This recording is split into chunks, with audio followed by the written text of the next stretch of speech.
Now that we've set up our robot physically, now that we've wired up all the components, the cameras, the force torque sensor, the whole network, the MIRAI control box itself, it's time to install some software. We're going to install software on the robot itself, just a UR cap, that's easy, and the app that we will be using to control the training will be installed on our Android tablet. First, we set up the UR cap.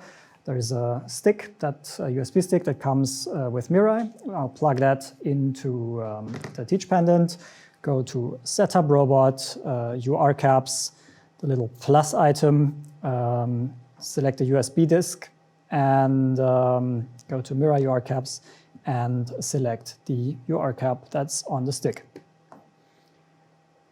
It wants a restart after I've done that, and yeah, this will install the UR cap.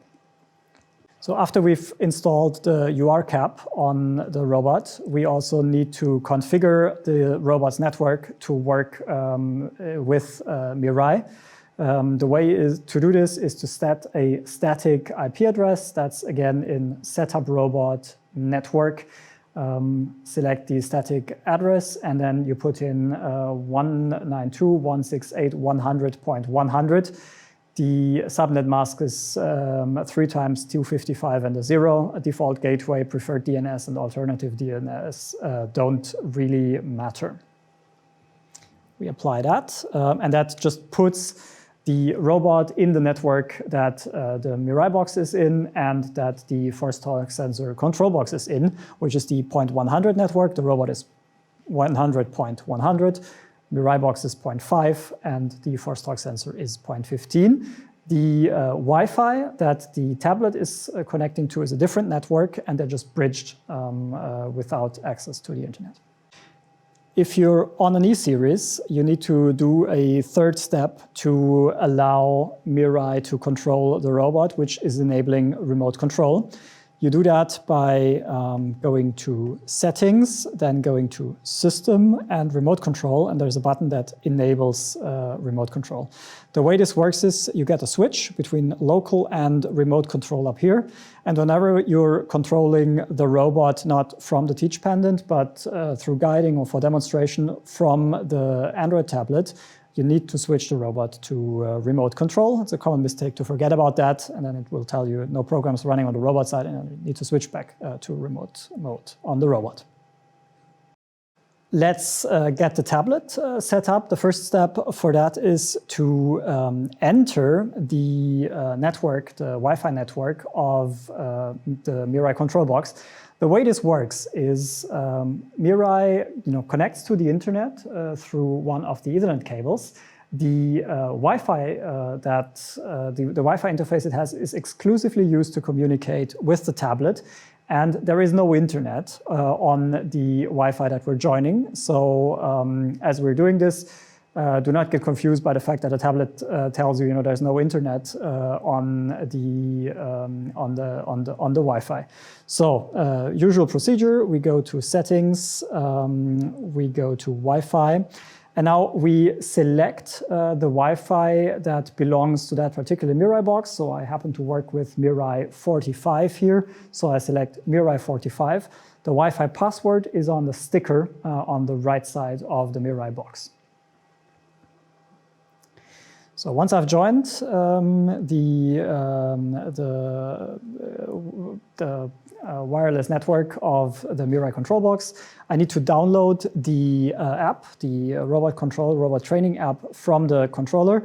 And I do that by opening a browser, in this case it's Chrome, and entering the address of the app on the control box, which is MIRAI, and then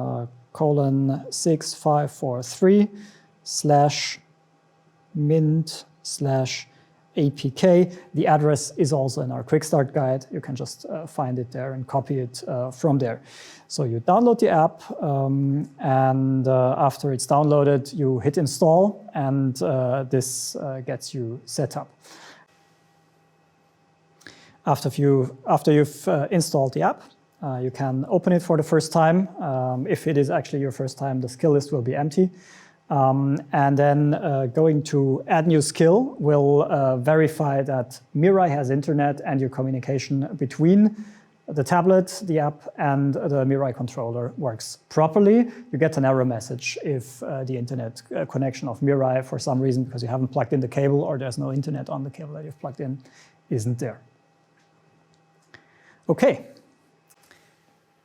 Now, before we go into actually designing our application and start to train our robot to do interesting things, let's double check that all the configurations and all the setup we've done is actually correct and run through it one more time. Let's start with the wiring of the actual MIRAI box. So energy is plugged in and the thing is turned on, hopefully. We have connected the Wi-Fi antenna. We have a connection to the internet on the left port that's marked with a black sticker. We have a connection to the switch that connects the force torque sensor control box, the robot, and MIRAI. And we have plugged in our camera. All these cables run along the robot to the right things. So force torque sensors plugged in, camera is plugged in, and if you have your light configured, you have a ring light configured, also the ring light is connected. Other components we need, we have an APK installed on our Android tablet. We have a UR cap installed on the Teach pendant. Teach pendant has been configured to join the robot's network at 100.100. And if you're on an E-series, the remote mode has been enabled. The force torque sensor has been configured to be 100.15. And that should be it. If all of these conditions are met and you did everything properly, we should be good to go and can start to think about actually training the robot.